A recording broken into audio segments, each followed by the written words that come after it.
So for today's video guys, ay mag-get ready with me tayo, pero hindi ko ipapakita. What? So mag-get ready with me ako kasi meron tayong aatenan na graduation ceremony sa aking alma mater. Yeah. So magpapalaban tayo ng silka dyan guys. So it is 12:02 na guys, and tapos na ako, yung buhok ko na lang ang kulang. Diba? Para talaga 1 hour talaga na makeup to guys kasi hindi tayo marunong. So, see you later! Ganto nakakalat. Oh, tingnan nyo naman guys. Ayan. Para magmukhang ganto lang.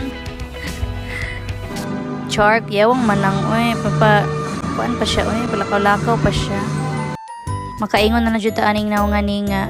Your Honor, wala na akong maalala. Makaingon na lang ko sa kung agalingon nga nakasabot ka to sila or na-inspired ka to sila sa akong ginayaw dito sa tubangan. No? Join me in welcoming our keynote speaker for today's graduation, Ma'am Joanne D. Lauren.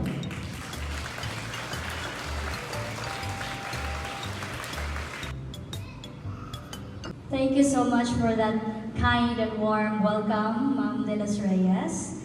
It is my honor to be invited to speak here today as your guest speaker. My respect to Almighty God for bringing me here today. To our dear graduates, I know that this is a special day for you and for your very proud parents, relatives, and friends.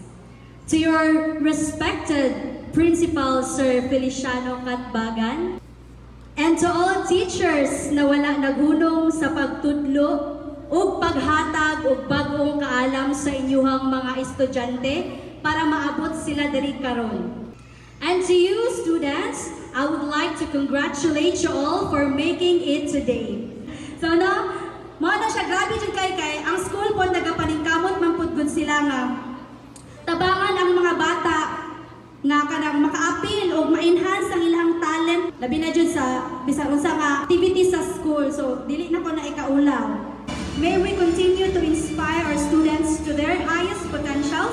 So much for that. I've enjoyed spending time with you today. Thank you for listening, and once again congratulations Batch 2024, mabuhay.